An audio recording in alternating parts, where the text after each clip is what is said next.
James, would you like to just tell us a little bit about the work that you're doing at RMIT? You can unshare your screen if you like. Yeah, I'll leave it up if that's okay, Okay, and I yeah, can that's fine. I can just have a bit of a chat. So thanks, Corinne, and the Walkley Foundation for having me. And it looks like a really exciting set of sessions that we've got planned for the forthcoming year. I've done a bit of research into news media and technology for a number of years now.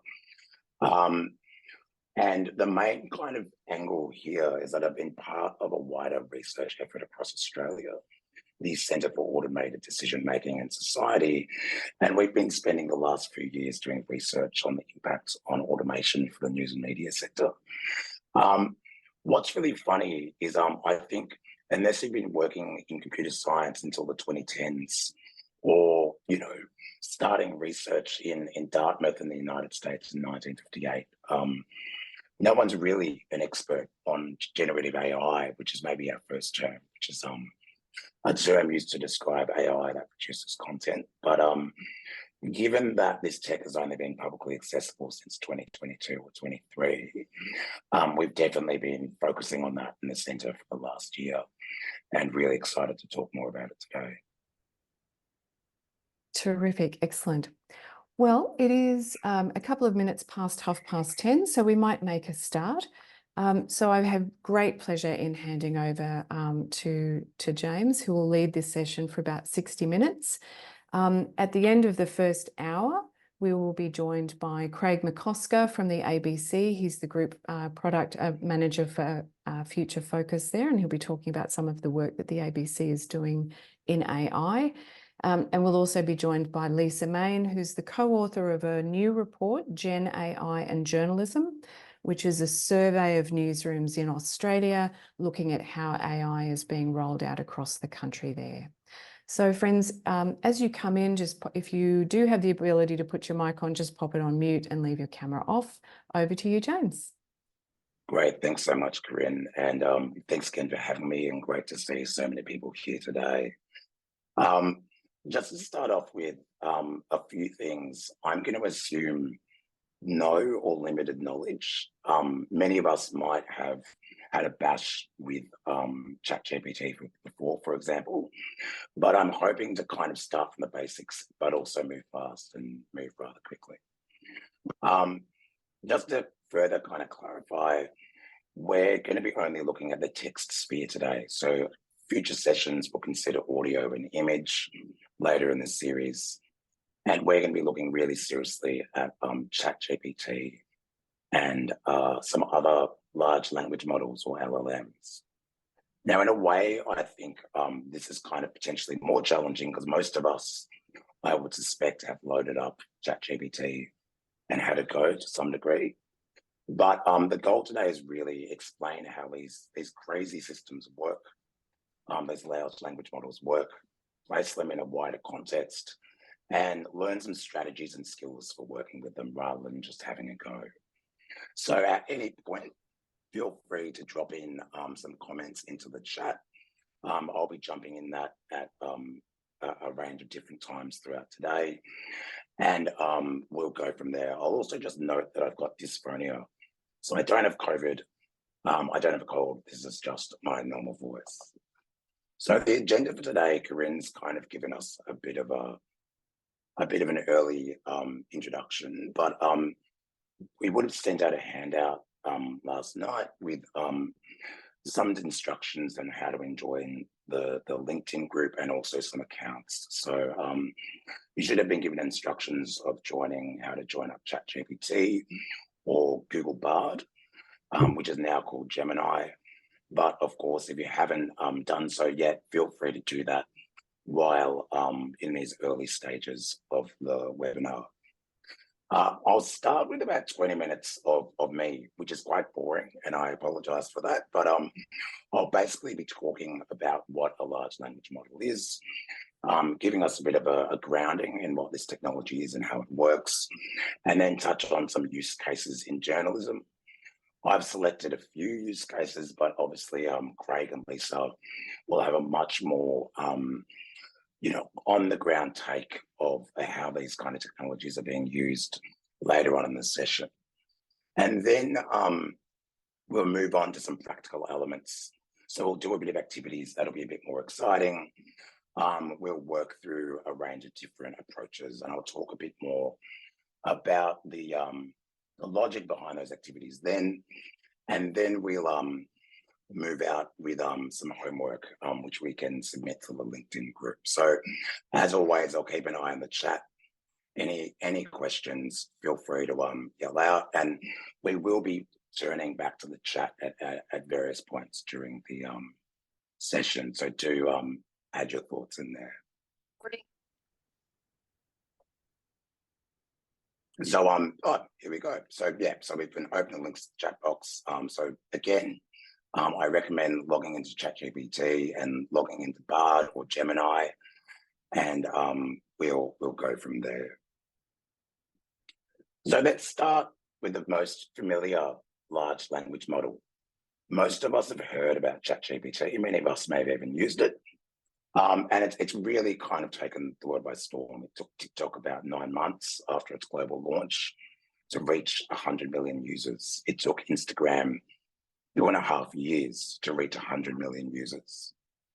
It took ChatGPT 2 months.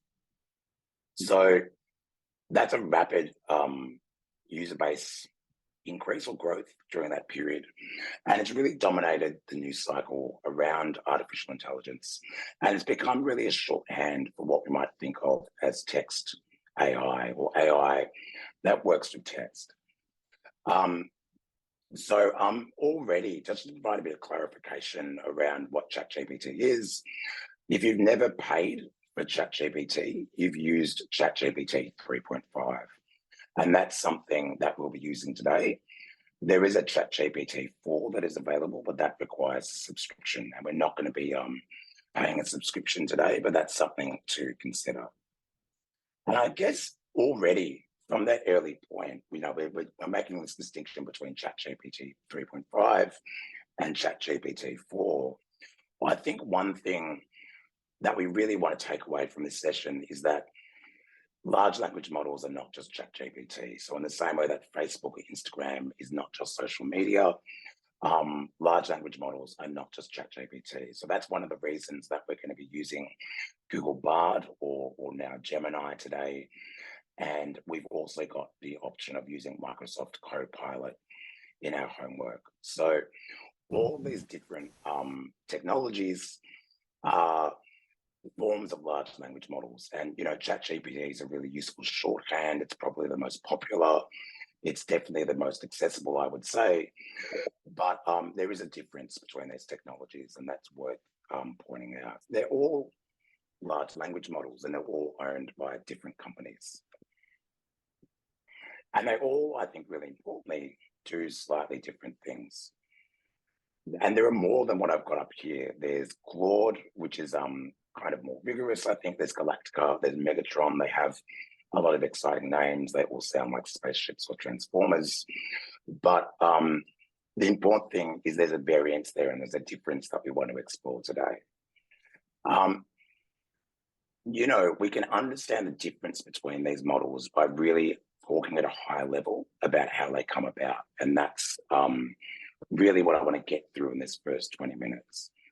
So we think about these models, we think about ChatGPT. You might already have that open at the moment. And the basic sense is you plug in a question about the world and it gives you an answer. Maybe it's written like a passable high school essay. Maybe it contains some factual errors. Maybe it gets some things right. But how does it get anything at all from your initial prompt? So we can think about a 3-stage process in the way in which these large language models work. And let's talk about these in sequence. The first step is that they collect data. And many of us may be familiar, at least with the broader debate about this. There's wider arguments about large language models scraping news content from news websites and so forth. But this kind of goes everywhere. So these large language models collect a large amount of data from the internet, but also specific data sets of texts. And they use that to develop and train the AI model. So to give a few examples, the ChatGPT-3 dataset is a bit over 600 gigabytes. It's trained on Wikipedia, a big corpus of books, and many of them, interestingly, are also trained on a data set from 2016 to 2019 from this not-for-profit organization called Common Crawl, where they basically collected the entire internet and crawled the internet and produced an open data set for people to use. They do this through web scraping, which is where data is downloaded from the web using an automated program, or what is often commonly referred to as a bot. So the one way to think about how do we start these models is it's a combination of English multilingual data sets. It might include web documents, it might include books, it would include Wikipedia, conversations, and a bunch of other things that are online. So already some questions we might be asking ourselves is, how comprehensive are these data sets? What biases might be present in this data? And, I think really importantly for news media, to what extent is this relevant to Australians? So one notable piece of research and journalism that emerged recently was that ChatGPT has a lot more US news sources than Australian news sources. Now, there's obviously potentially a benefit to that. Maybe our content is more protected. It's not getting stolen as much. But the downside as well there is maybe it's not as able to produce relevant outputs for an Australian context in vis-a-vis an American context. So the takeaway here is we're scraping through programs, collecting data from the internet. Should they be allowed to do that? That's a question for another day. We now get into the second phase, which is developing and training the model. So we go through a series of different phases here. We pre-train the model. So this is quite complex, and I'm just going to give a really broad overview here, that we provide some initial guidance to the model, or weight, as to how we think it should function, to produce some broad outputs. So maybe we want to teach the model to write a blog post, or write a news article, or some other function, some other text function that this model can perform. And then we eventually want to move into fine tuning. So after we do some big, broad weighting and some broad explanation of how this model might function, we gradually start to improve its performance and specialization. Part of this involves supervised and unsupervised learning. So people can start to correct the model. So researchers or trainers can actually provide a yes or no to the model and say, yes, that looks like a news article, for example, or no, it doesn't look like a news article. But the complexity of these models mean that they can also correct themselves. We didn't want to do death by slideshow. So I had a lot more slides about this, but importantly, there's some explanations we'll show to you. There are some handouts that we're going to provide that offer much more detail about how these large language models work. But if we think about different data being collected, different weightings being added, and different forms of fine tuning occurring, the one thing I really want to get everybody to understand is that these models are all different. So they have different training data sets, different inputs, different forms of corrections, and different outcomes. Now, you don't need to know these are all models, the underlying models for Google Bard or ChatGPT or Microsoft Copilot. Now, you don't need to know these names. You don't need to know that these are the particular models. They'll have all these complicated names. You just need to know that they're different. And Microsoft Copilot and ChatGPT share the same underlying large language model. Meta uses something different. Google uses something different again. So this is just a sense of getting us to look beyond ChatGPT and say, there's a rich variety of large language models out there in the world today. They're obviously, once they're released, if we go back to our deck really quickly, they're subject to ongoing improvements And these models also learn from people using them. So once we release them, these models, whether it's Lambda or Llama or GPT 3.5, they're not stable. They change over time. And Corinne and I have definitely experienced that as we've developed these training materials. They get better and improve over time. So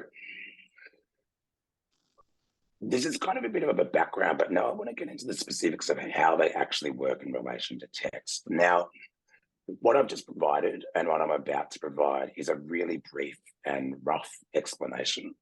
We can't provide a detailed level of explanation in these webinars, but we have a handout that we're going to provide, and you can read a lot more. There's some really wonderful explainers. The Financial Times, I think, is one of the most accessible and most engaging, and they kind of gradually move up in complexity. And a quick explanation can't account for the kind of complex detail involved. So this is just a warm-up. There's more to find out. James, I might just jump in super quick there, actually, just to let folks know about the way that we're trying to structure these sessions. So there's the slide deck, but of course, you know, if you're just listening and watching a slide deck, you might not get a chance to think, how does this actually work? And so James has put together about 6 handouts. Each one explains different things that you can do. And then for this program, as in for this series of webinars, we'll also create a closed LinkedIn group. So you'll be invited to join that at the end of the session, and you'll be given a homework activity. So if you want to have a try out of something, my feeling, the feedback from the sector has been that we've had a lot of sessions about AI, and now it's time to kind of get our hands dirty and have a try at something new, try a new tool. And so the program is sort of set up for that in what's called, in a training sense, asynchronous learning. In other words, you learn about something and then you go off and do it at in your own time. And there's a forum there to practice that. So be poised. There'll be handouts in your email inboxes after this session. Back to you, James. Sorry to interrupt. No, thanks, Corinne. That's a really wonderful explanation. So we're just about to do one more bit of theory and then kind of start to look at kind of how this actually works. So in terms of function, essentially what a large language model does is it breaks words into tokens, and it understands words or tokens in relation to nearby words. So if we think about the word eat, we might develop a picture through all of this data we've collected from the internet of the words that come before and after eat from processing the data and inputs. So, you know, my terrible, really basic explanation is a person is at a restaurant and would like to eat, you know, the high chance as a meal, a very low chance, hopefully, is a car, you know, a low but not impossible chance is a horse, because some people in France like to eat horses. And this is really what we call the kind of predictive processing of words or tokens. The major leap forward, this is still quite a sequential model. We've got a full sentence and we're predicting one word. The real major leap forward is we can now start to predict whole sentence structures, essentially whole paragraphs and how they're structured, and these models can start to analyze what words are important or even key to the sentence. So again, a very simplistic example. The handout has much more detailed examples for you to consider. So now we're going to move into the second section of this webinar, which is to look at some use cases. These aren't all successful by any means, but they're all examples of the type of experimentation that are going on. Obviously, Craig and Lisa are going to provide some much more up-to-date and engaging examples. So, but to warm us up, we can look at something like radar. So radar is this goal of a United agency from the United Kingdom to launch an automated news agency for local news sites. In a question of scale, capacity, technical augmentation, and genuine questions about the future of labour, they promised to hire a team of journalists, 5 journalists, to file 400,000 articles using AI as augmentation. Now, they've been quite quiet recently. This was an early launch pre the emergence of large language models, but it's notable that Semaphore has just done a deal, like a another news agency with Microsoft and OpenAI using a similar model, and I'll bring up an article about that later. Another more common example, as kind of typified by Bloomberg, is to basically produce their own large language model. So a lot of large language models are open source, which means that you can access the code base for a lot of these models and develop them and contribute to these code bases. And Bloomberg, basically almost as soon as ChatGPT started to get legs, said, hey, let's make our own. So this large language model can classify news, conduct sentiment analysis, and answer questions for Bloomberg GPT. So obviously there's maybe a strong motivation there given the strong financial orientation of that agency. But the example of Bloomberg as genuinely, thinking about this LLM, again, whether or not that's in operation currently is kind of by the by. They're genuinely starting to experiment with these technologies. Another example is in your area, a local site from the United Kingdom. A working group explored the possibilities for AI, and they let a bot produce a couple of articles. And we can see one of the articles there, 7 things to do with visitors to show off Newport in the UK. We've got the answer for the next time you ask yourself, where should we take visitors in Newport? Which for me sounds like very much like a computer trying to produce an kind of very vague question about, what humans might think. And this very much fits into the kind of test and learn mentality that a lot of newsrooms are in at the moment, which Lisa will speak about down the line. One thing I do want to touch on is Aftonbladet, which is from Sweden, and this is a Swedish newspaper. And I think what I love about this example is it's very simple and practical and effective. And I think a real understandable, maybe meme about ChatGPT is it's unreliable, it's not helpful, and it's quite risky. All of those which are true. But Aftonbladet's done this wonderful thing where they've summarized the news. They plopped an article into ChatGPT, summarized it, and used a kind of established system and framework to ensure that what the summaries are accurate and not incorrect. They found that having an AI-generated article summary at the start of the article saw audiences read the articles for a longer period of time than without the summaries. Apparently, these findings surprised the newsroom. They thought the findings were a mistake. So this kind of example, I think, is just, an example of quite a simple, in a way, approach to using very open, accessible, large language models like ChatGPT. They haven't paid for anything extra, and they've set up editorial systems in such a way that they can do this safely and actually see essentially a return on investment in terms of reader time and interest.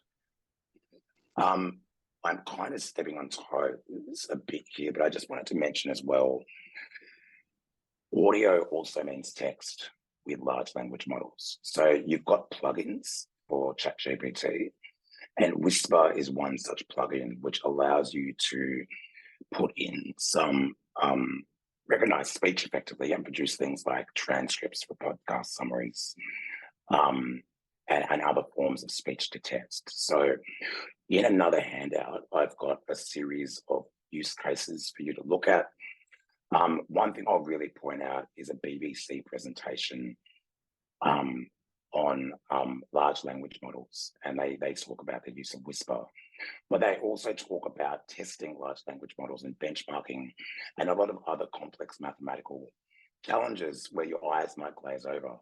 But I think that kind of speaks to the complexity of AI done well as well. That Aftonbladet uses off-the-shelf tools and does something quite effective.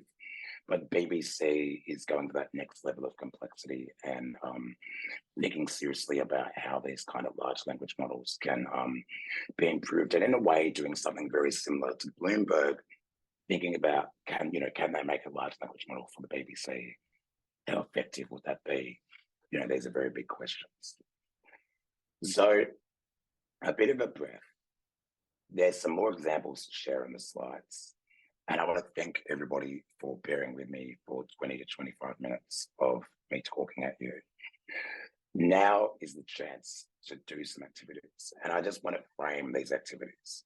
Just before you do that, Yeah, James, Corinne, this go is for it. Yeah.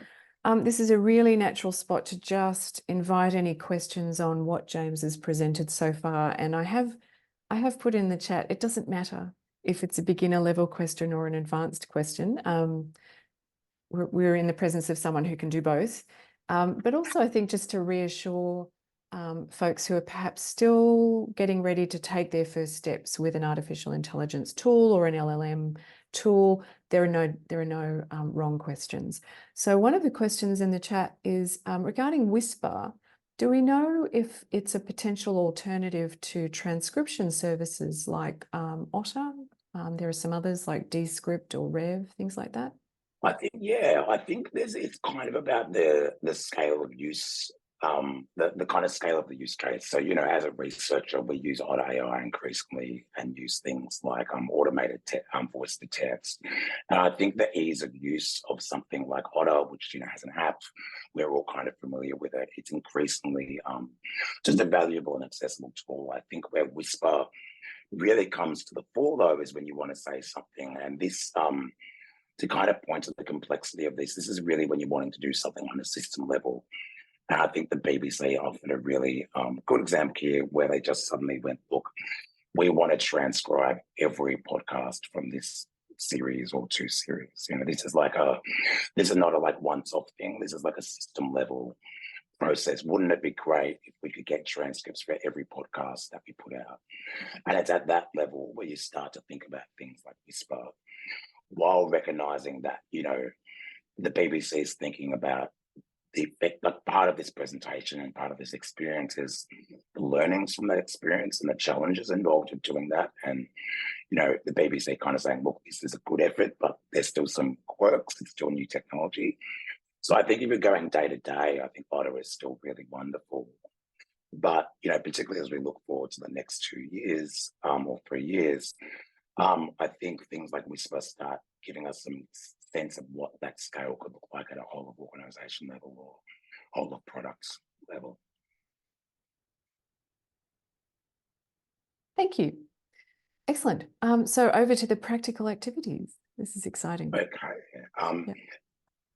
Oh, yes. Yeah. So I think, my kind of pitch for everyone today is the most boring thing we can say about large language models is they're error prone and they're wrong and they're untrustworthy, because we kind of know that, and we kind of know it's new technology. We know it's there's kinks to be worked out. And they're not good with large conceptual processes and they're a possible threat. So I think my pitch for today is this: we're going to presume that large language models are new employees who are possibly incompetent, right? And we don't understand their motivation or how to talk to them. So you might end up, performance managing your LLM, but firstly, you might say, why the hell do they do things this way? Or why do they make so many mistakes? How do I get them to understand me, right? Why is this terrible, large language model, automated employee failing so badly? And what I really want to sell is that a lot of what I'm going to ask you today, particularly if you've already experimented with large language models or ChatGPT, might be something you've done before. The difference is, I hope, the way you think about engaging with these technologies, and that will come clear over time. So what we're going to do is we're going to do prompt engineering. Now, what is prompt engineering? Prompt engineering is the construction of inputs into a large language model with the goal of producing improved outputs. Now, I know if you've got any sort of engagement with ChatGPT, you might say, I've kind of already heard of prompt engineering, or I know how to write a prompt. But I think one thing that's really key here is that it's one thing to write a prompt. It's another thing to write a prompt that's strategic and technical. This is a big area of research, and the approaches that I'm talking through today have been validated by computer scientists through stringent testing. So it's about computer scientists saying we've made this crazy artificial intelligence. How does it think, right? How does it work through problems? So some propositions for everyone today are just because a model fails at something doesn't mean it can't do it. Once you prompt it, it might be able to. Prompts also function differently in different models, and different models mean different prompt strategies. So we want to learn to communicate effectively with these models, introduce a bunch of concepts. And I think as well, it also speaks to the learning curve here. So after prompts, it gets really hard and we start talking about things like gradients and linear analysis and all kinds of maths. So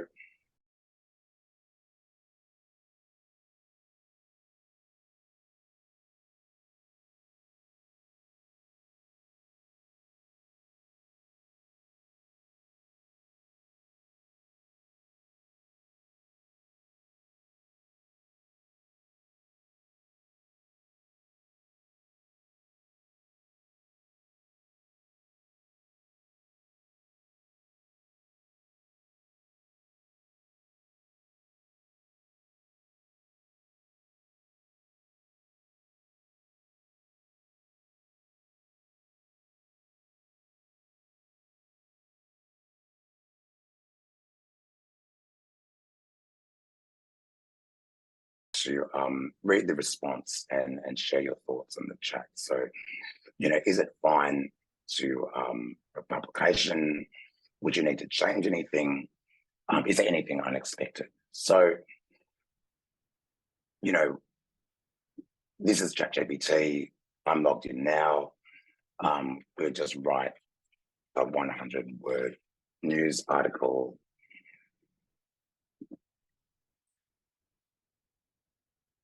on it. So, let's pick that. I'll give everybody a couple of minutes to do that. Just to digest the answer, and I really encourage you to add some comments. Tim Stoney said, in journalistic terms, you mean prompt engineering is asking the right question. I think that's a really good analogy. So thanks, Tim, for that analogy. So I'll just go back to the slide deck. Please just share your thoughts once you've read the response. How has ChatGPT gone with that? We call this zero-shot prompting. So this is the conceptual angle. This is when you ask the model to do something with no additional context or prompts. You just say, write me an article, right? Like nothing else, just like do the thing. So I'll give everybody another couple of minutes and I'll just pause now, but I really encourage everybody to share your thoughts in the chat.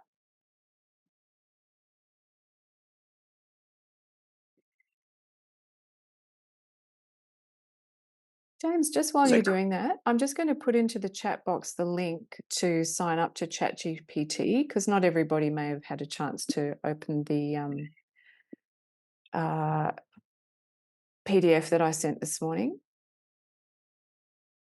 So I've just put the link in there. And just while we're doing that, so folks, please just click on the link. And if you haven't had a chance to even set up an account yet in ChatGPT, you can select the free version and use that. That would be great. One person's done it already. So Krista has put her notes in the chat. We do have a question here from Tim. In journalistic terms, is prompt engineering is another way of thinking about that, ask the right question?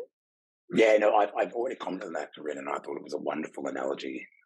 So perhaps journalists are better equipped than many of us to get around large language models, but I'm quite interesting. So, Krista's got a 100-word sport news article on women's rugby, and it's generic, but given the brief prompt, it's not bad. Corinne, you mentioned Leah. It was a bit like a horoscope, so you can't be wrong. And as a Pisces, I'm very sympathetic to that. Yep. And sorry, the chat's going off, which is wonderful. So it is, yeah, it's great. Yeah. So Andrea Ho noting a genuinely acceptable article, no relation to what's happening today, so not news, which I think is a really important definitional Well, and Andrea, so thanks so much for sharing that. Um, Just note that most of these are not me personally. We've had that no, of settings course, issue yeah, where, no, of yep, course, yep. yeah. So just No, different cases of use cases from people. Yep. I have just realised that. No, thanks for noting that. Um, Gianti says it was completely wrong oh wow, there we go. about the weather. Yep. Yeah, which is a wonderful.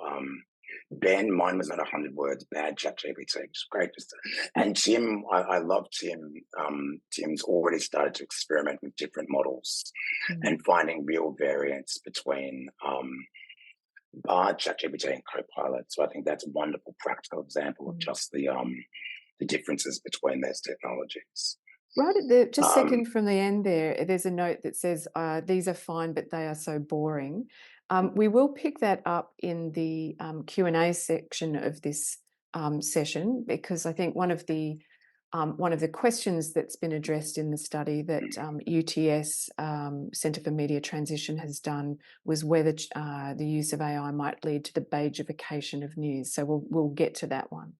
Excellent. and that's a wonderful line, and I think someone else has noted that this is really background rather than news stories, basic information, almost common knowledge, nothing newsworthy, and newsworthiness here I think is really maybe some point that people have pointed out, like a lot of this stuff is not necessarily wildly incorrect apart from the weather in Sydney, but it's a very safe beige article, as you've said, Corinne. Tim's noted Bard's most up to date and Copilot's figures are off date. So we might move on just in the interest of time, but thanks Great. everybody for sharing your content with us. And everybody's already finding that Gemini is much more factual. So we're now going Just to, before, I'm so sorry to interrupt, but just before you do move on, that's the whole purpose of the closed LinkedIn group that we've created, and you'll be invited to at the end of today. James will give you a couple of homework activities, and you can post them there. And I think that this is really that opportunity to just kind of dive in and have a go if it's new to you. And also if you're operating at a more advanced level and it's not commercially sensitive and you'd like to share in that space some of the perhaps more advanced use cases, more perhaps left of centre or left field users that you might be doing that perhaps other organisations might not have thought of. That's also a great place to share them. Back to you, James. no worries. So we're now going to move on to the next model. So that model was zero shot. We just told it to write an article with no other guidance. And this is a model that some people might have already found intuitively, but this is the model that's most common. I do have to stop because we just found out that Bard got the weather report for Sydney correct. So that's a wonderful achievement for our future robot overlords. And this is the context, instruction, constraints model. So the other way of thinking about this is act as if. So you're asking the large language model to act as someone or act as a thing. The way to think about this is zero shot is not effective. We asked them just then to write an article, but the large language model could do anything. If it's expecting us to ask it, could write a recipe, an instruction booklet. So it's really desperate. What it's really desperate for is some guardrails. It wants you to give it some instruction. It wants you to give it some limits. And CIC, or context instruction constraints, is a really effective model for getting that a bit more narrower, a bit more effective. So we're just going to improve on our previous example. So my prompt was act as if you're a journalist for the Washington Post, which is based in Washington, DC. So some important context already. You're a journalist, you're working for the Washington Post. This is where you kind of operate. You cover politics and have a neutral political agenda. Again, more context. The instruction is very similar to the instruction we just put in. Write a 600-word news article about Joe Biden winning the election in November 2020. But then we also add some constraints. We say, look, use US English, and your audience is probably going to be American, but there might be some international readers. So we're giving the model a lot more context about what it's doing, and we're giving it some limits on what it can do. we're not just walking up to the model and saying, hey, write me an article straight up. So the plan now is we're going to ask you to do the same thing, basically. So we've just asked, some of us have asked about the weather, some of us have asked about some medical issues, some of us have asked about women's sport. Using the same prompt, could you develop that prompt? We said ChatGPT, but already some people are using different models, and that's fine. Using this model, so give it some context, give it some instruction, give it some constraint. So I'll leave my example up there as an example for you all to look at, and we'll give you again another 5 minutes or so just to devise a new prompt, have a read of a longer article now, 600 words, and we'll come back to the chat and see how everybody goes.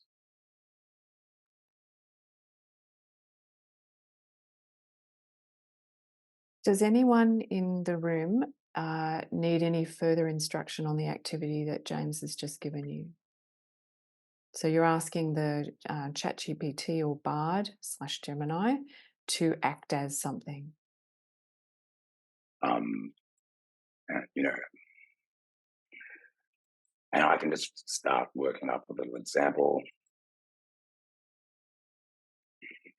There we go. Act as a journalist for the Sydney Morning Herald, perhaps. Yep. Um, um,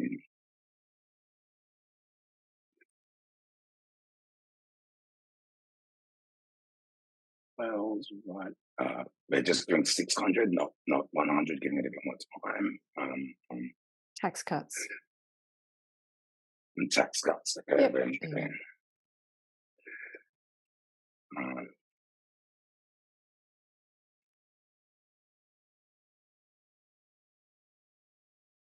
So we'll kind of I'll let everybody kind of the topic there. You have an audience. Yep. So something along those lines. So friends, maybe James, if you want to see what it comes up with for you, Yeah. and we'll give everybody else, they can just post their stories if they wish into the chat.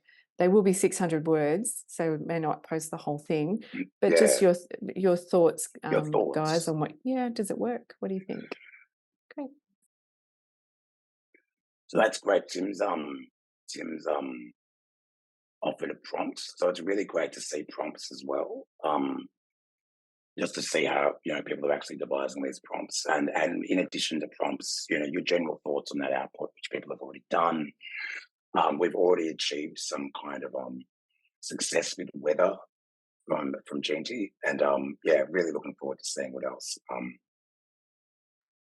So Tim needs some subbing, and Saffron's noted that ChatGPT is banned in Australia, which might be, connected to what we spoke about earlier, which is the lack of Australian-based data within that foundational data set or model.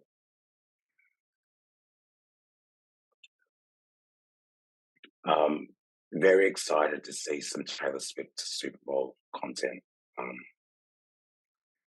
Just as a sidebar, some academic colleagues are hosting a Swift Symposium, so a 2-day academic conference on Taylor Swift at the Melbourne Uni and RMIT, which is wonderful, I think. Della has mentioned that hers is being written as an essay or opinion piece, not a news article. So is that then you would need to refine your prompt? Yeah. Potentially the prompt is good in terms of the model, but it does point to the limits of the model. Really interesting from Krista that the article is good for Gemini and gives actual examples on the popularity of women's rugby league from Dubbo. A note from Tim, so please no spoilers for the Super Bowl. Oh, Mark. Gemini. Tim, you should leave the chat. Run away. You don't want any more spoilers. Yep. And ChatGPT was very dry. Gemini seems to be an achievement. So I think already we're starting to see some real variance here in terms of what works for everybody pointing out ChatGPT is terrible. Copilot was awesome, quoting a recent report. One thing I will say is ChatGPT, while it works constantly being improved, it does rely on historical foundational data, which is one of the reasons they're so keen to do deals with news agencies to ensure that that content maintains currency. Whereas Copilot, Microsoft does integrate with their search engine Bing, which means they can draw on more current data. So Leah's given us a great prompt on sorry, I'm just pulling up on Trump starting World War III, which is a bit too real, but also really, really good to see. So, Tim again with Gemini, pretty ordinary.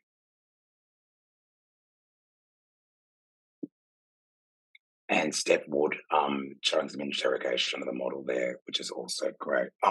Just in the interest of time, I will move on.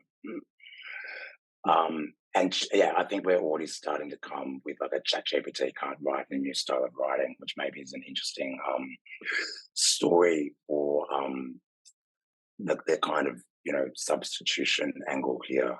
One thing I will move on to really quickly is use shot prompting or chain of thought. Now, one thing that I'm going to do this myself because this is very complicated and kind of quite complex and not necessarily related to news, but I think the principles of it are really sound.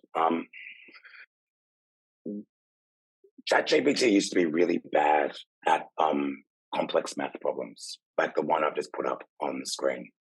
So Luna, the poodle, needs to eat 2 cups of kibble a day, but sometimes Luna's owner, Mary, and her husband, Frank, feed Luna too much. They've got a 12-cup bag of kibble.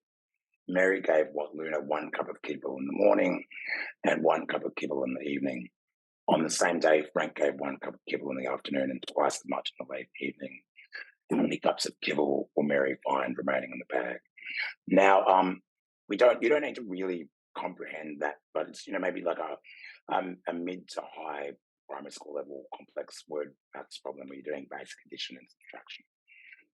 Up until very recently, large language models would just bomb that question; they couldn't get it right until they offered few-shot prompting, and I'm just going to show an example of that using Gemini, our new favorite large language model.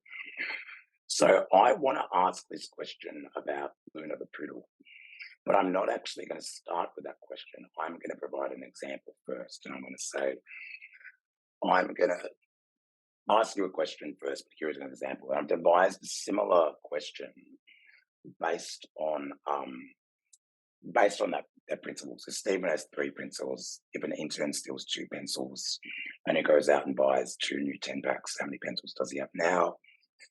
And I provide the working. So I actually provide a question and an answer to the model. I give them an example.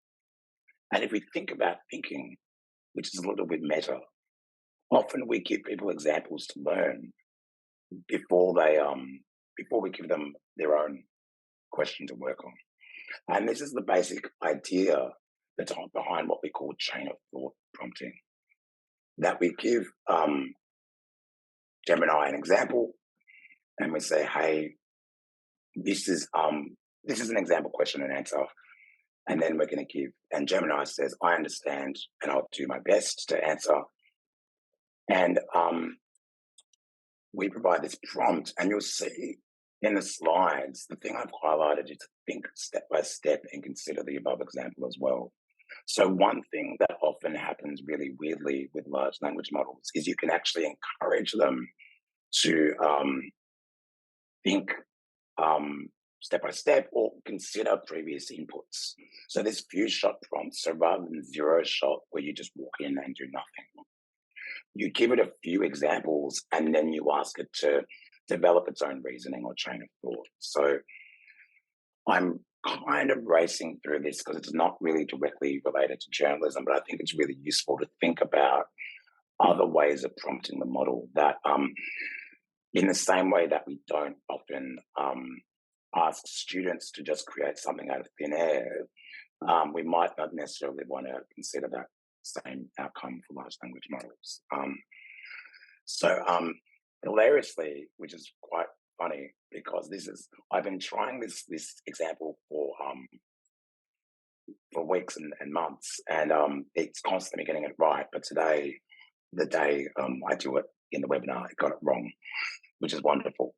But that kind of speaks to the variance of this, and also. But I think regardless, this kind of prompt kind of remains as a useful way of thinking through large language models, as a way of providing examples before you then move on to the answer. And I've already flagged this a few times, but we do have a handout on prompt engineering. So I am conscious of time, but if there's any questions on prompt engineering more generally before we move on to the last section. So Leah talking about it can only be used for background work, not news. Is this got good news for proper journalism? That maybe is a great question for our industry, for Lisa and Craig. And a ballad for the digital age, which is really wonderful.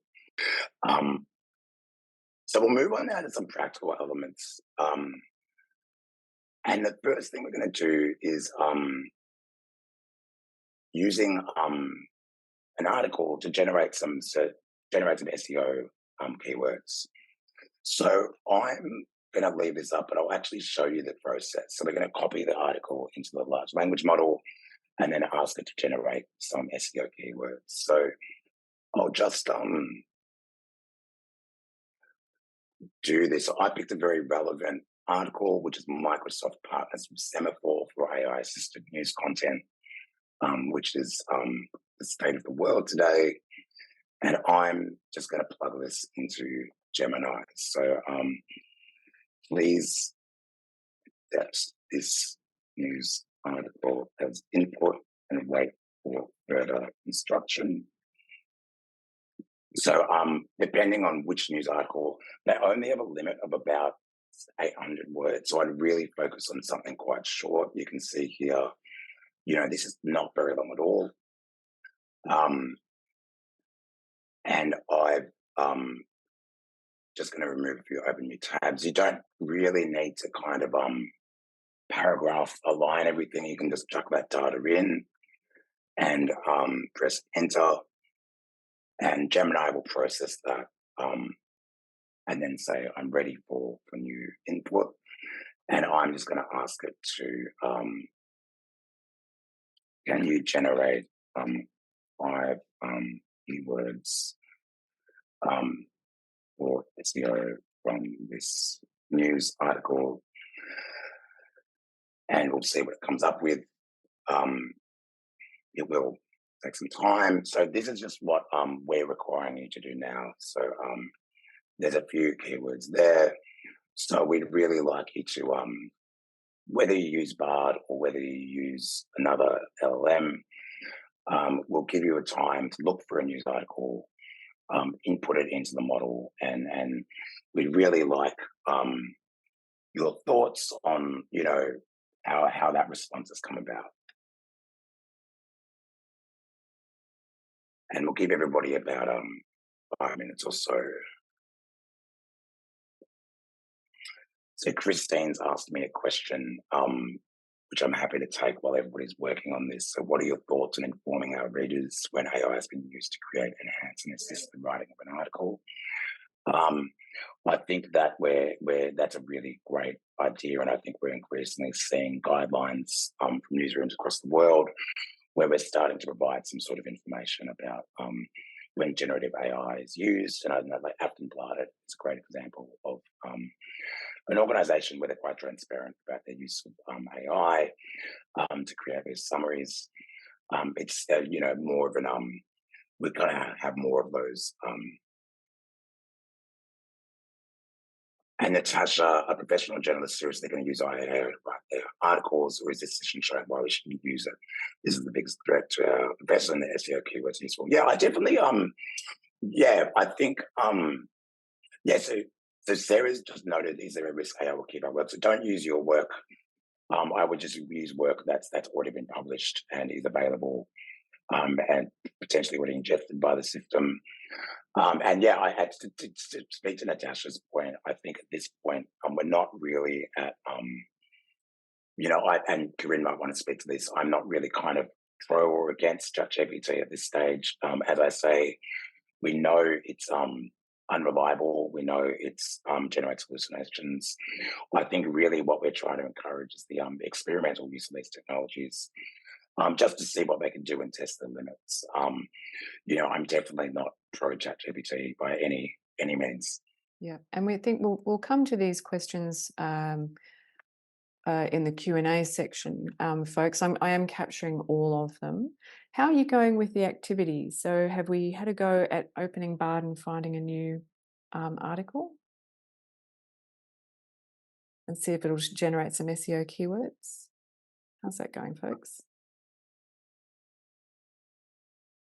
I can bring Do you want to? I think you had a demonstration of that, James, just for the yeah, so purposes just of yeah, time. Perhaps if you share your example, folks can carry on with that in the background.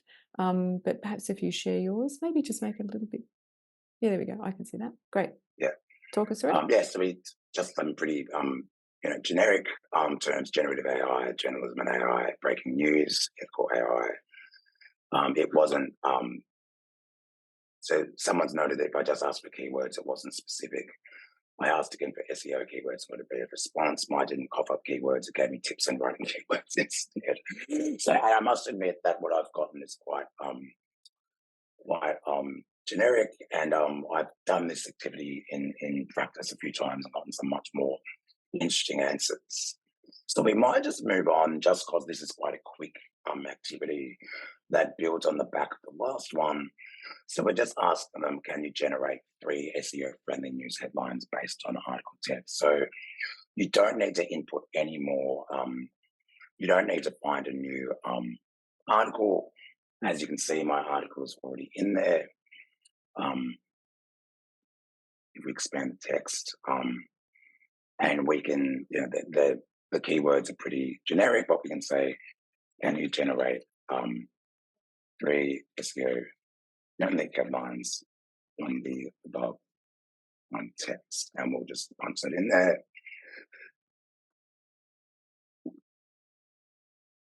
And we've got 3 questions and some justification for 3 headlines and some justification for the headlines as well. So again, the quality of these is really up for grabs, but it's just as we've kind of been saying, it is really just a space for experimentation, a space for really basic engagement. So given the time, I might just move on to homework, and then we can get on to the, I think the real tasty questions as to like what's actually happening in newsrooms right now. So as Corinne's mentioned, we've got some homework for you. The first, how homework works. So we've been invited to the closed LinkedIn group. We've got a handout giving you homework, and you can post your work, and I'll leave feedback in the next month. And we'd also love for you to give some constructive feedback on someone else's post in the next 2 weeks. Goes without saying, but follow the group's rules. Yeah, sorry, Steph, you do need to copy and paste the article's text in. So I will just jump back in case people have got confused. You can see here, I've actually plugged in the text. So please accept this news article as input and wait for further instruction. And then I just put the text in here from the article. And Corinne's pops the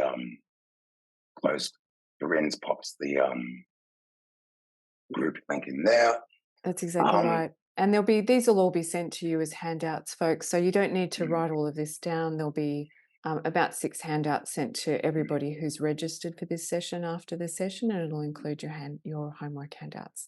So we're trying to do an asynchronous course for a large number of people. So if we I might just summarize this one here. So James, it's as I understand it, it's ask an LLM of your choice to write an article about the significance of the Olympics to your town or city.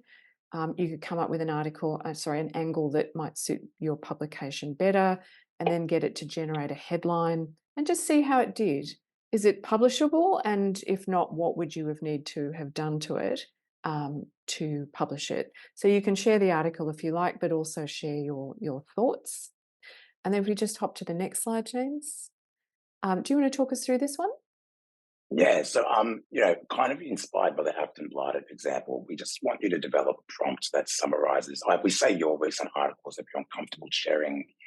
Obviously we don't want anything that's kind of commercially sensitive. You can just drag something from the internet if that's more comfortable for you. So obviously, put the prompt in, get a summary of the article, and then what we're really interested here is explain the kind of editorial processes that would need to be in place to make sure this summary is accurate, unbiased, fit for publication in the same way that Afton Barton did. They didn't just punch some content into ChatGPT. There's a whole kind of system around that. And obviously, we're also really interested about are there any limitations to these processes or additional risks you can identify. So much more procedural here. Depending on your position within your organization, this might be more informed or more speculative, but thinking more broadly about risk, ethics, and all of those kind of big, tasty questions. So we really here just want you to share the prompts along with a brief paragraph that thinks about editorial processes or organizational risks. So that's essentially it for the session from my end. So thanks everybody for your attention and patience, and I'll pass over to you, Corinne. Thank you so much. And this is a moment where I'm really pleased to say that we have, as well as James with us, we have two wonderful guest speakers. Craig McCosker, Group Product Manager for Future Focus at ABC Digital Product, and Lisa Main, who's joining us as the co-author of a recently published report, Gen AI and Journalism at the Centre for Media Transition at UTS. And before we launch into the questions to you both, just to reassure everybody that the slides for today, the recording of today's session, and the handouts will be circulated to you in the next day or so once we've edited this recording. And we're really looking forward to the contributions of everybody in the closed LinkedIn group. And I also just want to thank everybody for their patience with the settings issue where I'm the ruler of the universe, it turns out, because everyone has come in as me. But thankfully, we have lots of people who are not me joining in their brilliant capacity. So we'll start off, Lisa, with you, if that's okay. James, you can unshare if you like. That would be great. Fantastic. So Lisa, just tell us a little bit about the Gen AI and journalism study, how it came about and the types of newsrooms that you talked to. Sure. So we were really interested to have a look at generative AI. We knew that newsrooms had been adopting machine learning and AI for some time now, but we were interested to get a pulse check on what was the thinking and what was the potential applications as that relates to kind of the risks and opportunities. But we knew it was really early on in the cycle, and we spoke to a lot of newsrooms. We spoke to editors and some of the product teams from Channel 9, Newcastle Herald, plus the entire regional unit, ABC, SBS, SMH, the Daily Mail, the Guardian. I think that covers them. There may have been some others. And I mean, one of the things that stood out for me, because this was published around November, December time, was that one of the key takeaways was that there was no official adoption for research or wholesale writing, and also that a lot of newsrooms were still very early in their, I suppose, engagement with this new technology. So what's the sort of maybe organic or iterative way that people are incorporating AI, if at all, into Australian newsrooms and newsroom practice? Yeah, no, I think it's important to note that. And I think, one of the things that we were really grateful for were all of the editors and the product teams. They were really generous with just being really open about where are we at, what do you know, what do you don't know. And I think, especially with generative AI, it's a lot of what do we don't know yet. So, The mood in the newsrooms, I think, you could sum it up for being cautiously optimistic, and the editors were really encouraging their teams to test and learn. Some newsrooms were kind of a little bit more down the track in terms of like their strategy, where they felt that they could have a kind of a distinctive advantage. And all of them were moving on guidelines, which was kind of really, really good to see. But in terms of just thinking through what James presented, then one of the things is that kind of training, performance managing your large language model. I loved that, James. I think that's where they're at. It's a big shift. There's lots of opportunity, but they were very alert, and I kind of want to underscore this, to the unreliability of ChatGPT. They saw opportunity in that they know that, quality journalism is about originality and material that reveals and is accurate. And we know not all journalism is equal, but yeah. Yeah. So just a question about that, the back end processes like SEO and metadata, meta tagging, Yeah. which we've been talking about a bit in this session. Because this session's focused on text journalism, what are some of the uses perhaps that if folks have done their basic exercises today and it's still new, what are some of the back end processes perhaps around text that AI might be being explored for? I would keep testing using it for SEO headlines. I think some of that kind of prompting, really understanding what a strategic prompt is. Uh, so that's kind of on the front end. And, editors were like, never use it outright, always, declare to us or your kind of upward referral that you've used AI, and always kind of check it because we know it's unreliable. But in the back end, a lot of uses around optimizing workflows. I don't know if everybody's in newsrooms and you have like really laborious kind of just data entry tasks of getting your material into the CMS and then out onto kind of multiple platforms. There's a lot of activity in kind of really streamlining those processes. Yep.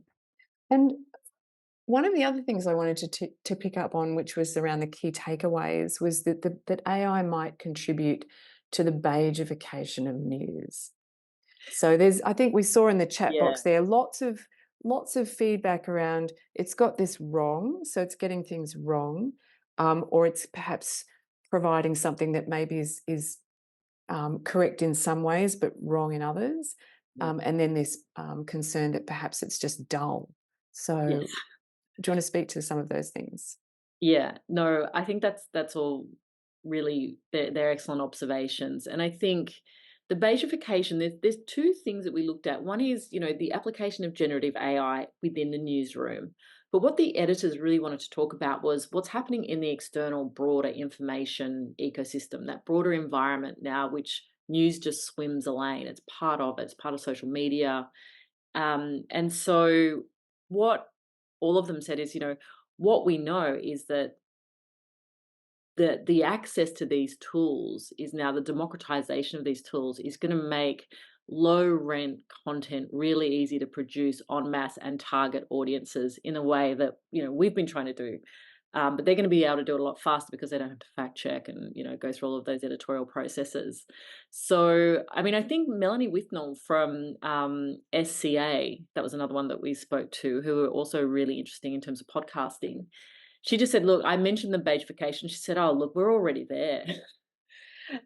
And so that's what they, a lot of them, and Lenore Taylor also said, how hard are we making it for our audiences to be able to find, qualified, fact-based news? And that's a real concern for them. So yeah, the beigification is on.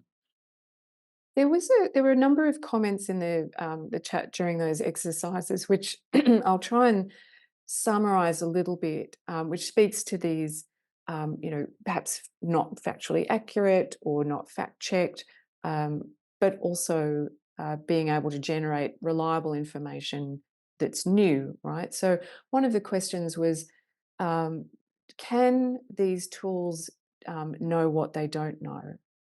Oh, that's a great question. Thank you for asking, whoever I didn't ask it. It was Leah. Leah asked that That's a really question. good question. In other words, You we've got know, to do some good quality journalism in order for that information to be in the ecosystem, right? yeah.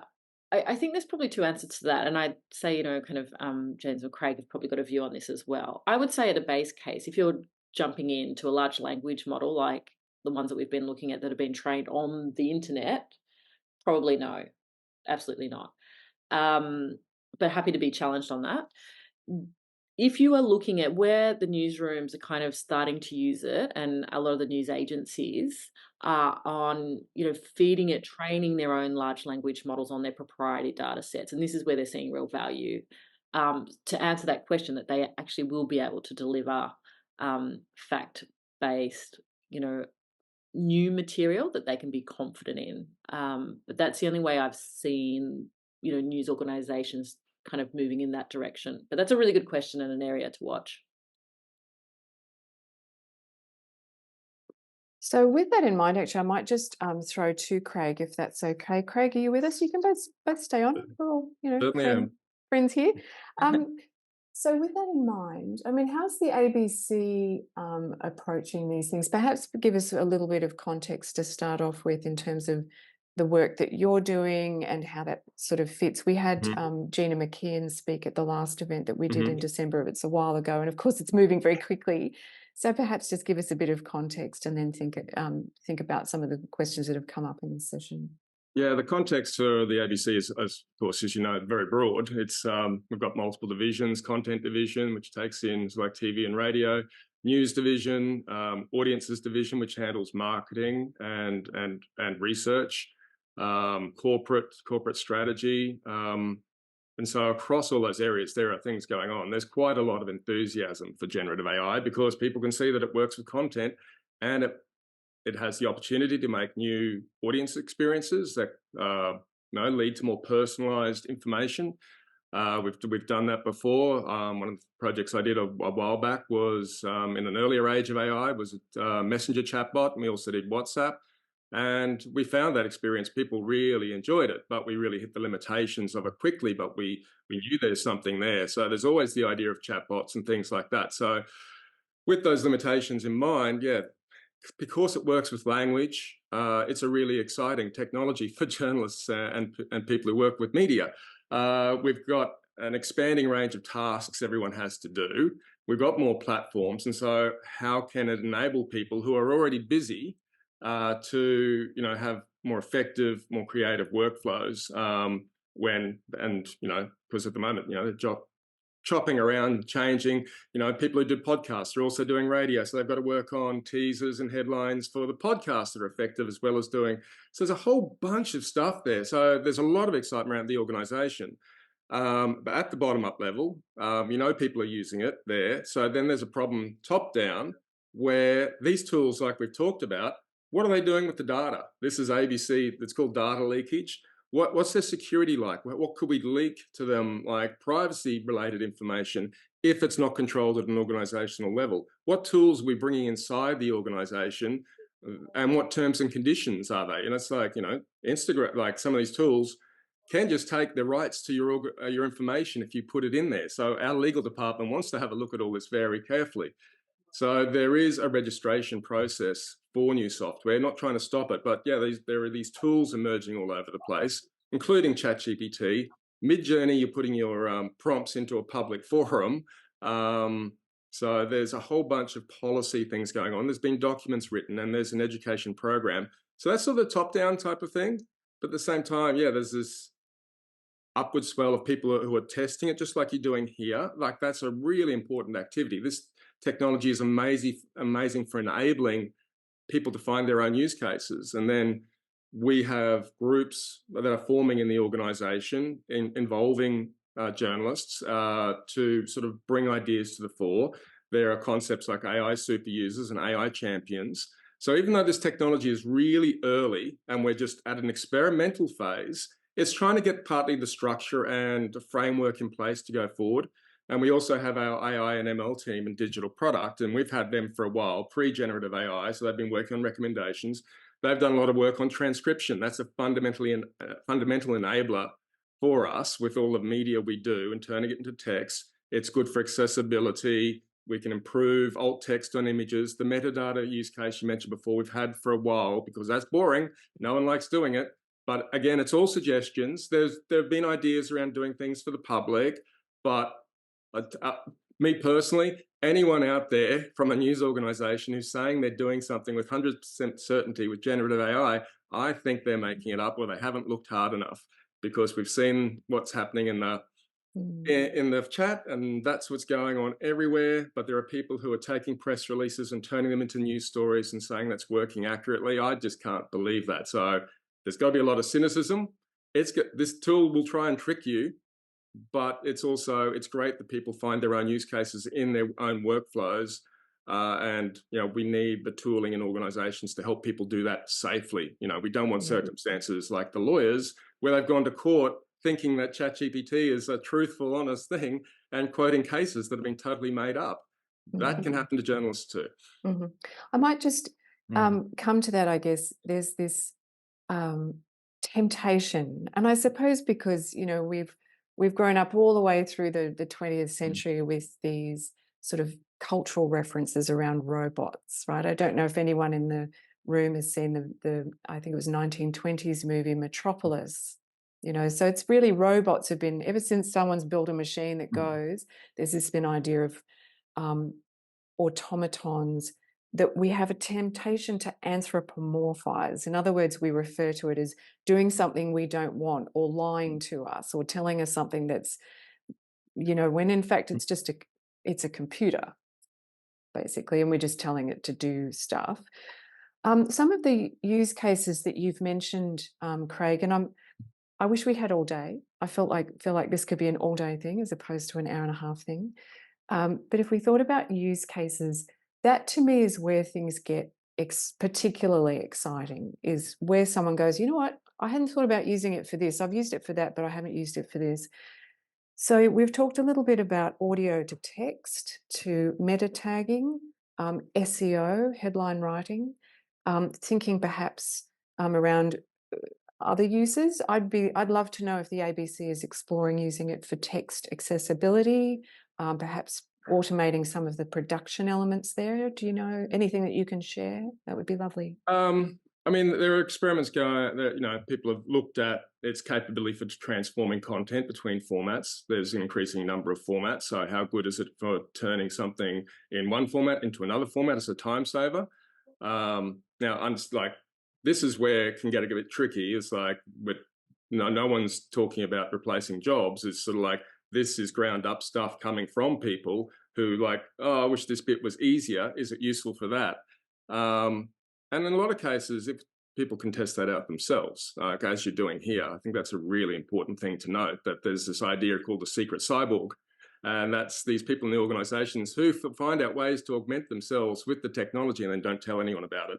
So the organization doesn't learn from what they're doing, because they keep it secret, because there's no incentives to go further than that, to do that. Whereas you want a culture of learning, like what you're seeing here, with people sharing their prompts and what works and what doesn't. So yeah, accessibility is a key one, because it's low risk. You've got to look at the risk profile of what you're doing too.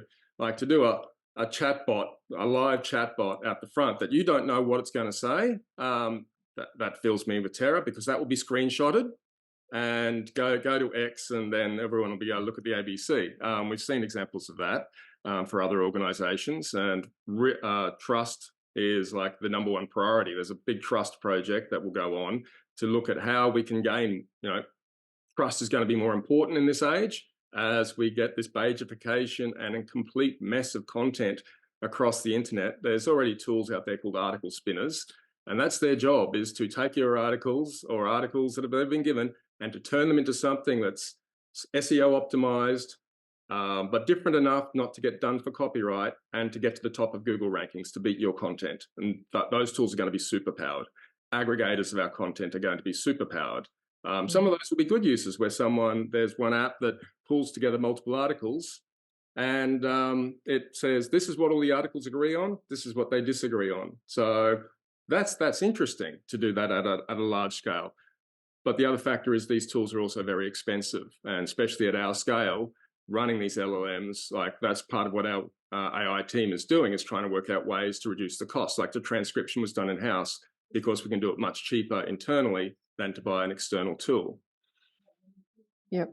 And I know we're seeing more organizations building in-house, which is obviously it's a luxury for a larger organization. If you're a small outlet or a startup, that's, the build versus buy dilemma is something which we will deal with in this series. So the series runs all the way through to August, and the last one in August will be looking at newsroom processes and efficiencies.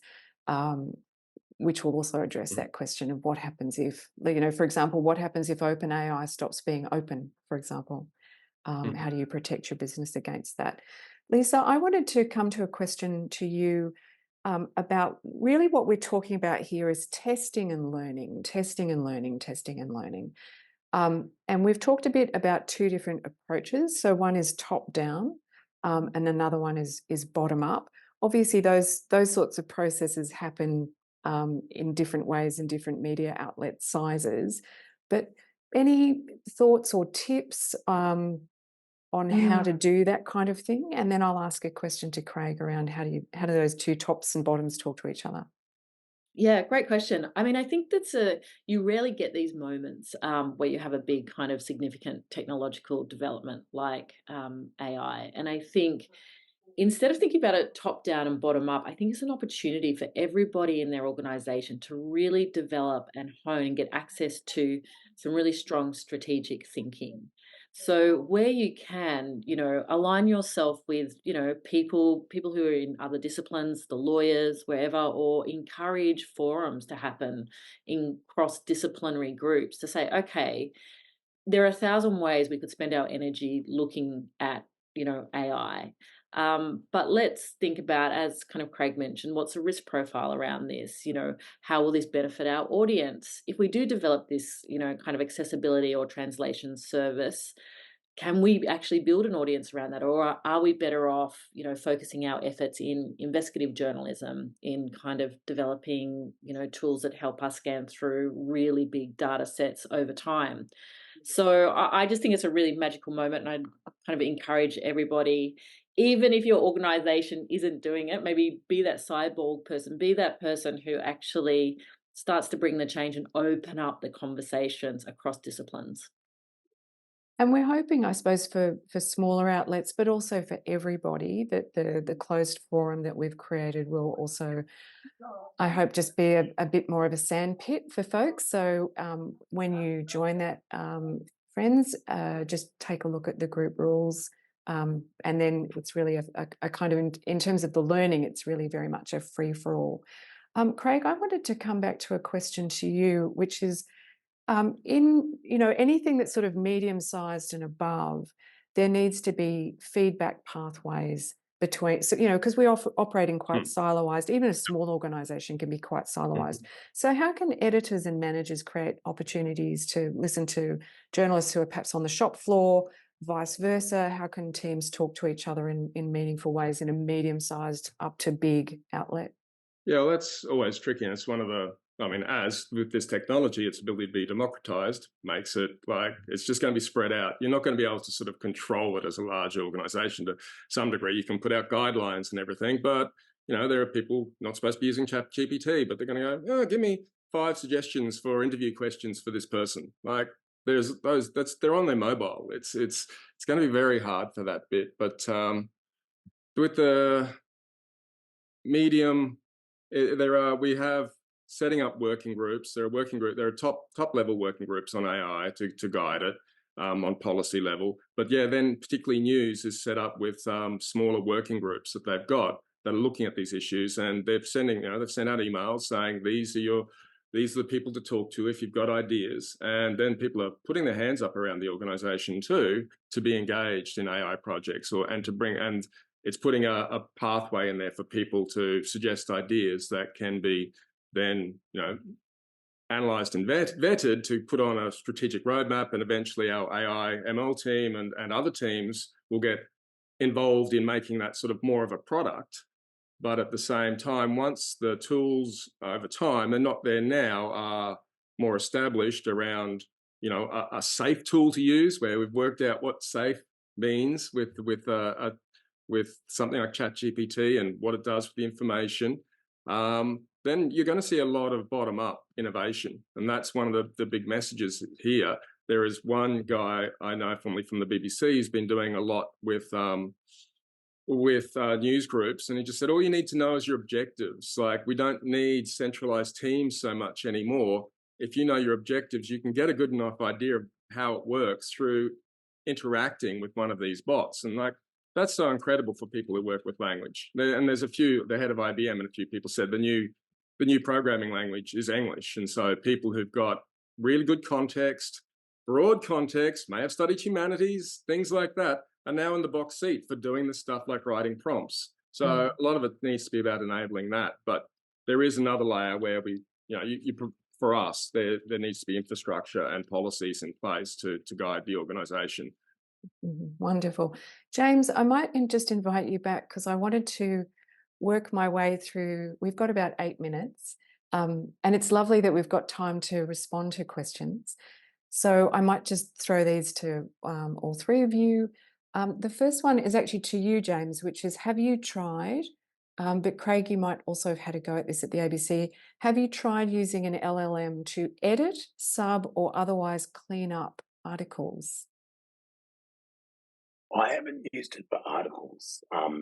So this is, so as an educator, I've got a slightly different approach. So we write journal articles; they're much more boring and no one reads them. But we also write these much more generic things like rubrics for marking, and I've definitely used LLMs for that kind of iterative process for things like generating rubrics, which are kind of very beige anyway, or generating ideas for syllabuses, which are, absolutely not going to take what it's provided, but it's kind of a thought process. So, Okay. In a way, a response is like when the content's already beige, it doesn't really matter, and you can use ChatGPT. What about you, Craig? Is Yeah. like if it causes subbing problems, can we also use it to solve their subbing problems or our own subbing problems? I'm not sure yet, because it can create more work than it actually solves, because there's an idea around, heard of critical literacy, there's an idea of adversarial literacy. This is technology that's going to try and trick you. That it sounds believable, it hacks us through sounding believable. When it's beige, we can turn it off, but sometimes the answers are really good. And so I've built a fact checker because I've tried building a fact checker and it was really good, except each time you ran it, the facts were different. It was never complete in one go, and so you were going to you'd miss something. What it had identified was, beyond human level, I would think. It was really good and detailed at spotting stuff, and you can write a really good prompt, looking for bias, looking for unsupported statements, looking for factual inaccuracies. So it will do that, and Google's also built that into an earlier version of Bard, where it would use web search to check the response to the generative AI. And people are putting in hyperlinks and stuff like that. But yeah, the problem is that because you can't 100% trust it, it's not a great fit for journalists in that regard. It'll give you suggestions, but the problem is that if it gives you a few good suggestions, and research is supporting this, is people go to sleep at the wheel. And that's when they're going to get, it's to me, it's not great for dealing when words and their order matter, such as a legal news story. It doesn't really respect that.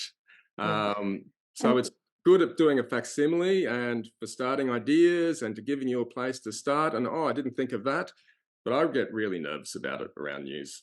Yeah, Lisa, you were smiling as James and Craig were speaking. So there's clearly a thought, maybe at the macro level, because the survey you've done is talking to lots of newsrooms.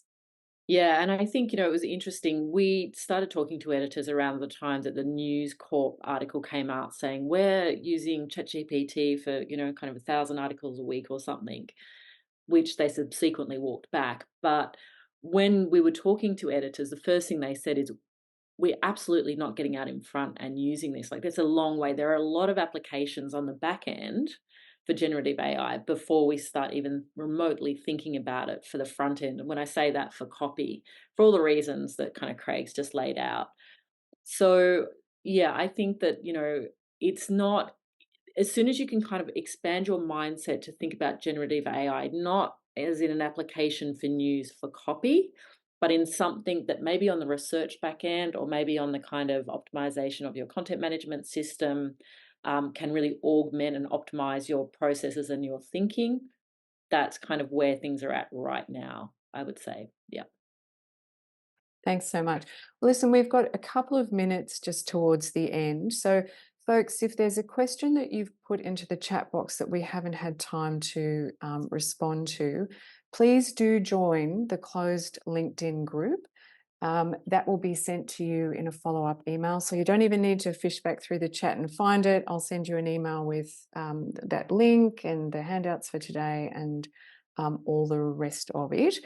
I want to thank our three speakers, but I also want to, before we knock off, and then I'll thank everybody at the end, quickly share your homework with you just as a reminder. So I'll share my screen, which is this one, I hope. Can you see that? Homework reminder? Yep, great, wonderful. So join the LinkedIn group. One of the handouts will say homework session. So you can just take a look and do the 2 activities that James has put together for you. Post your work or thoughts about your work in the chat box. Sorry, not in the chat box, in the LinkedIn group. James will hop in and give feedback over the next 4 weeks on as many as we can. We also invite you to leave constructive, and please do keep it constructive, feedback on other people's posts within a couple of weeks. And it just means it's what we call in training peer-to-peer learning. It just means, oh, you've done this, that was great. Where we are, we're doing this, or we're doing something that's similar, but we've found different results. And it just really helps us learn as an industry. I have also taken note in the chat of the suggestions that we have some kind of formal group. So perhaps the Walkley Foundation needs to set up a group. I know that there are quite a few groups. And so let's just sort of see that we don't wind up with lots of different groups, and see if we can create some spaces where every Australian journalist can at least feel like I can learn about other groups in that group. So let's try and make all of that work. The other thing I wanted to mention was what's going to happen next. Our next session is on the 14th of March, and we would love you to subscribe to our newsletter, which is where we're advertising this entire series. Thrilled to have Josh Nicholas, who's a data journalist at The Guardian Australia. And he will be talking about one of the questions that was actually in the chat box, which is, can you use tools to sift through large amounts of information to find your needle in a haystack? And so the answer is yes, apparently. And The Guardian Australia is doing that. And so wonderful. Josh will show us how to have a crack at doing that. So I'm just going to put a link to our newsletter into the chat box, which is where, of course, everyone is very welcome to find out about everything that we do. Dear friends, it is midday. I like to try and finish on time. So I have just tremendous thanks, first of all, to all of you for putting up with some technical issues that we've had in this session. Very grateful for that. My deepest thanks to Associate Professor James Meese from RMIT. Thank you, James. And to Lisa Main with the Centre for Media Transition at UTS, and also to Craig McCosker at the ABC. Thank you so much, everybody, and have a wonderful Monday. All the best from us at the Walkley Foundation.